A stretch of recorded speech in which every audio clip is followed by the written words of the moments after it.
बिस्मिल्लाहिर्रहमानिर्रहीम।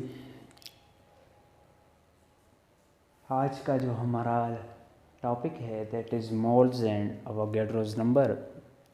मोल कॉन्सेप्ट पे हम पिछले 2-3 लेक्चर्स से बात कर रहे हैं। ये उसका तीसरा पार्ट है जो हम डिस्कस करेंगे।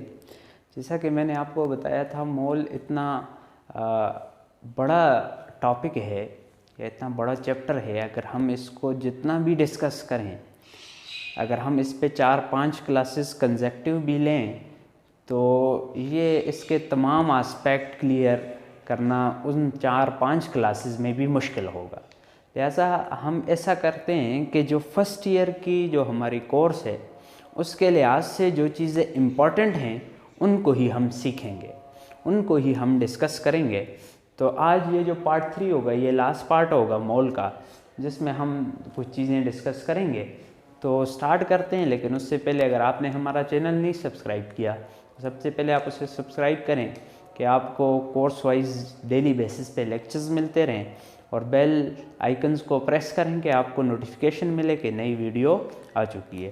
तो सेकंड ईयर फर्स्ट ईयर के कोर्सेज़ के हमारे जो चैप्टर स्टार्ट हैं हम उनमें ही लगे रहेंगे। उसके बाद हम और चैप्टर्स भी डिस्कस करेंगे। ठीक, तो अब हम जाते हैं टॉपिक की तरफ। तो मोल्स एंड अवोगाड्रोस नंबर। मोल और अवोगाड्रोस नंबर से पहले लास्ट टाइम पार्ट 2 में हमने कुछ चीज़ें डिस्कस की थी जिनमें मैथमेटिकल एक्सप्रेशंस फार्मूल हमने लिखे थे। तो ये एक फार्मूला और भी है।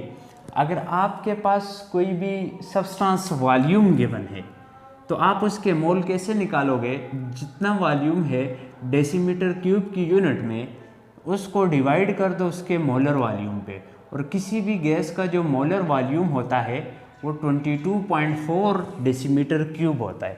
ठीक है, ये अवोगाड्रोस लॉ है जो चैप्टर नंबर 4 में हम डिस्कस करेंगे कि 1 मोल ऑफ गैस कोई भी हो वो इतना वॉल्यूम ऑक्यूपाई करती है। ये हम चैप्टर नंबर 4। लेकिन अगर वॉल्यूम में अगर आपसे कोई पूछे कि वॉल्यूम गिवन और आपसे कहे कि मोल निकाल के दो, तो आपने फिर ये फार्मूला यूज़ करना है। इसके अलावा केमिस्ट्री में या मोल के लिहाज से हमारे पास ये एक चीज़ बड़ी डिस्कस होती है, दैट इज़ ग्राम एटम। कि ग्राम एटम क्या है? तो gram atom of any element is relative atomic mass of that element in express in gram. Simple सी बात, किसी भी एलिमेंट का, कोई भी एक्स एलिमेंट है, उसका अगर रिलेटिव एटॉमिक मास AMU में गिवन है, आप उसको एक्सप्रेस कर दो। अगर आप उसको एक्सप्रेस कर दो यानी किस में? एक्स को ग्राम्स में, तो ये उसका जो होगा that is called gram atom. ये ग्राम एटम कहलाएगा। ये क्या कहलाएगा? जब किसी भी सब्सटेंस का, किसी भी एलिमेंट का रिलेटिव एटॉमिक मास ग्राम में एक्सप्रेस कर दिया जाए तो वो 1 ग्राम एटम कहलाता है। 1 ग्राम एटम, फॉर एग्जांपल इसकी मिसाल इस तरह है, क्लोरीन का जो एटॉमिक मास यूनिट है दैट इज़ 35.5। अगर हम इसको ग्राम में एक्सप्रेस कर दें तो ये हो जाएगा 35.5 ग्राम। तो ये जो होगा ये 1 ग्राम एटम होगा, ये 1 ग्राम एटम होगा। इसी तरीके से सल्फर का 32.1 AMU है, इसको अगर हम ग्राम में एक्सप्रेस कर दें तो 32.1 ग्राम हो जाएगा। तो that is called gram atom. ठीक है, तो किसी भी एलिमेंट का अगर रिलेटिव एटॉमिक मास आप उसको ग्राम में एक्सप्रेस कर दें तो that is called as gram atom. अब ग्राम एटम की इम्पोर्टेंस क्या है? ग्राम एटम हम यूज़ क्यों करते हैं? ग्राम एटम का कंसेप्ट ज़रूरी क्यों है? ग्राम एटम का जो कंसेप्ट है वो इसलिए ज़रूरी है कि हमने बार बार ये बात की मोल के स्टार्ट के लेक्चर में कि हमारे पास एक चैप्टर, एक एटम को या एक एटम का वज़न करना बहुत मुश्किल होता है। लिहाजा एक एटम का इंडिविजुअली मास या जो भी उसका वेट है फाइंड करना ये बहुत मुश्किल है। या एक को छोड़ दें, आप 1000 एटम कभी नहीं कर सकते, क्योंकि एटम बहुत ही छोटा पार्टिकल है। लिहाजा अब एटम इतना छोटा पार्टिकल है तो उसका वेट नहीं हो सकता। लेकिन अगर हम 1 ग्राम एटम लें और 1 ग्राम एटम को उठाकर वज़न करें तो 1 ग्राम एटम बहुत बड़ी अमाउंट है। इसलिए हमारे पास ग्राम एटम का वज़न हो सकता है, उसका वेट हम कर सकते हैं, लेकिन सिर्फ एक एटम का या 1000 एटम का या 10,000 एटम का या लाख एटम का या 10 लाख एटम का वज़न नहीं हो सकता। इसलिए ग्राम एटम हम यूज़ करते हैं। जो ग्राम एटम है, 1 ग्राम एटम तकरीबन 1 मोल के बराबर होता है, और 1 मोल में इतने पार्टिकल्स हैं, तो 1 ग्राम एटम में भी 6.02 मल्टीप्लाई बाई 10⁻23 एंटिटीज़ होंगी। तो 1 ग्राम एटम बहुत बड़ी अमाउंट है, इसलिए हम उसको यूज़ करते हैं। यही आपका एक शॉर्ट क्वेश्चन भी है एक्सरसाइज का, तो आप वहाँ पे भी इसको डिस्कस करेंगे, लेकिन अगर आपने चैप्टर में ही पढ़ लिया तो वहाँ पे आपको इसका ज़रूरत नहीं पड़ेगी इसको समझने की। ठीक है, इसी के बाद मोल से रिलेटेड एक और चीज़ है, दैट इज़ अवोगाड्रोस नंबर।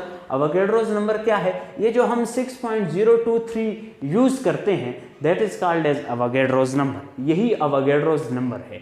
इस नंबर को हम अवोगाड्रोस नंबर कहते हैं। इसको अवोगाड्रो नंबर क्यों कहते हैं? इसको अवोगाड्रो नंबर इसलिए कहते हैं कि हमारे पास एक साइंटिस्ट था, एमिडो अवोगाड्रोस, और ये एक इटालियन साइंटिस्ट था, इटली का रहने वाला था। इसने क्या किया? एक्सपेरिमेंटली 12 ग्राम कार्बन लिया, 12 ग्राम ऑफ कार्बन लेके इसके अंदर जो एटम देखे, तो इसने देखा कि 12 ग्राम कार्बन के अंदर 6.023 मल्टीप्लाई बाई 10⁻23 एटम्स हैं।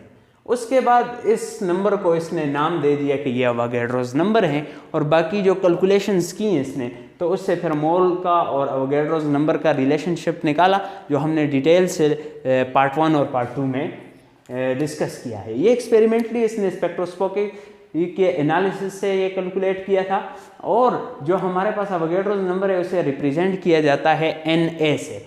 N, और ये सबस्क्रिप्ट में आप जब A लिख लेते हो तो ये हमारे पास क्या है? रिप्रेजेंटेशन है ऑफ अवोगाड्रोस नंबर। अवोगाड्रोस नंबर हमारे पास किसी भी 1 मोल में जितने पार्टिकल्स होते हैं वो अवोगाड्रोस नंबर के बराबर हैं। जैसे 1 मोल ऑफ सोडियम की हम बात करें तो 1 mole of sodium 23 gram of sodium के बराबर है, और 23 ग्राम ऑफ सोडियम में 6.023 multiply by 10⁻23 atoms of the sodium है। इसी तरीके से 1 मोल ऑफ ऑक्सीजन एलिमेंट की बात करें, ऑक्सीजन के एलिमेंट, तो ऑक्सीजन के एलिमेंट की फंडामेंटल यूनिट एटम्स है, तो ऑक्सीजन के एटम्स कितने होंगे? तो 16 ग्राम अगर हम ऑक्सीजन लें तो उसमें 6.023 multiply by 10⁻23 atoms of oxygen होंगे। इसी तरीके से 1 मोल ऑफ H2O ले, अब H2O ना एलिमेंट है ना हमारे पास एटम है, ये एक मॉलिक्यूल है। ये क्या है? मॉलिक्यूल। तो अगर हम इसका ग्राम में वजन लें तो 18 ग्राम ऑफ H2O, क्योंकि एक हाइड्रोजन का 1 होता है तो 2 का 2 हो जाएगा, 16 + 2 18 ग्राम ऑफ H2O, और 18 ग्राम ऑफ H2O के अंदर 6.023 multiply by 10⁻23 molecules of water होंगे। ये बात याद रखनी है, मॉलिक्यूल्स, एटम, कंपाउंड्स, आयंस, इनमें आपने ध्यान रखना है। ठीक है, 1 मोल ऑफ NaCl लें, 1 मोल अगर हम NaCl लें तो वो 58.5 ग्राम ऑफ NaCl के बराबर होगा, लेकिन उसके अंदर भी पार्टिकल जो फार्मूला यूनिट्स होंगे वो 6.023 मल्टीप्लाई बाई 10⁻23 यूनिट्स होंगे। ये हमारे पास मोल का अवोगाड्रोस और ग्राम एटम से रिलेशन था। अब हम कुछ जो फार्मूलाज हमने मोल के लिखे थे मैथमेटिकल, उनका सोल्यूशन देखेंगे, उनसे 1-2 एग्जांपल सॉल्व करेंगे कि how to apply formula for mole. Mole के लिए हम फार्मूला किस तरह, और डिफरेंट फार्मूलेस को, क्योंकि हमने 7-8 फार्मूले मोल। जो मोल के रिलेटेड टॉपिक के रिलेटेड जो MCQs हैं, या हमारे पास जो प्रॉब्लम्स हैं, जो न्यूमेरिकल्स हैं, वो कैसे आते हैं और उनका सलूशन किस तरह पॉसिबल है। तो हमने कुछ क्वेश्चंस लिखे हैं यहाँ पे, उनके सॉल्यूशंस मैं आपको बताऊंगा कि किस तरह। ये आपके बुक की MCQs हैं। ठीक है, तो 3 MCQs हैं और एक आपका शॉर्ट क्वेश्चन है आपकी एक्सरसाइज की है। तो हम देखते हैं कि हम इसको सॉल्व कैसे कर सकते हैं। कहते हैं what is the mass of 5 moles of water. 5 mole of water है, यानी number of mole N = 5 moles है। ये गिवन है आपको, आपसे मेस पूछ रहा है, मेस आपने फाइंड करना है। तो आपने फार्मूला देखा था कि moles = mess given divided by molar mass. तो अब आपसे ये पूछ रहे, तो आपने क्या करना है कि ये m जो इधर डिवाइड हो रहा है इसको मल्टीप्लाई कर देना है n के साथ उस साइड इक्वेशन के आके, तो मेस आपके पास निकल आएगा। बड़ी इजीली आप कर सकते हैं m is equal to mass 5 है मल्टीप्लाई बाय मोलर मेस कितना है वाटर का, तो वाटर का मॉलिक्यूल का H2O है, हाइड्रोजन 1 मल्टीप्लाई बाय 2, एक का 2 हाइड्रोजन है plus 2 and 16 is equal to 18, तो ये हो जाएगा 18, तो मेस हो जाएगा 18 को 5 के साथ करें तो ये मेरे ख्याल से 90 आ जाता है, 90 ग्राम। तो ये इसका फर्स्ट सोल्यूशन है, ठीक है।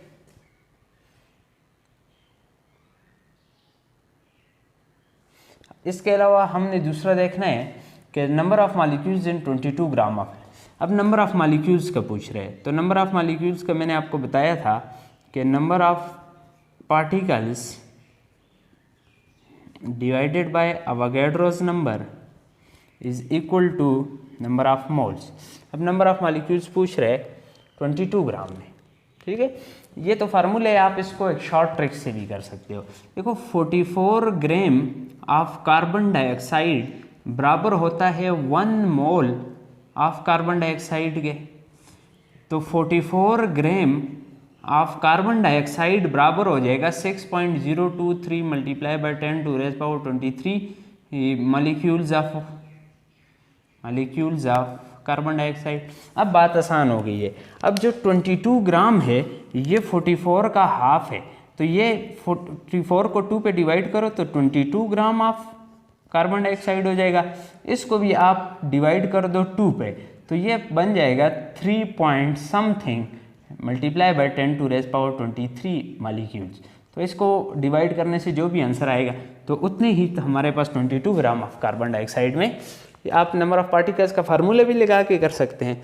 अगर आपको शॉर्ट ट्रिक्स आती हैं, एमसीक्यूज है, तो आप इस तरह शॉर्ट भी कर सकते हैं, ठीक है। इसी तरीके से एक और एमसीक्यूज है कि the largest number of molecule present in, नीचे जो 4 ऑप्शन दिए गए हैं उनमें सबसे ज़्यादा जो मॉलिक्यूल किसके अंदर हैं, तो ये बड़ी आसान है। देखिए 24 अब ये हमारे पास 1 मोल ऑफ कार्बन डाइऑक्साइड के इक्वल है और 1 मोल के अंदर हमारे पास 6.023 होंगे। ये भी हमारे पास H2SO4 का जब हम निकालते हैं तो ये भी 1 मोल के इक्वल है, ठीक है। ये जो हमारे पास है एक वाटर का जो होता है वो 18 ग्राम के बराबर है, तो 18 का डबल 36 होता है, तो ये 2 मोल ऑफ H2O के बराबर है।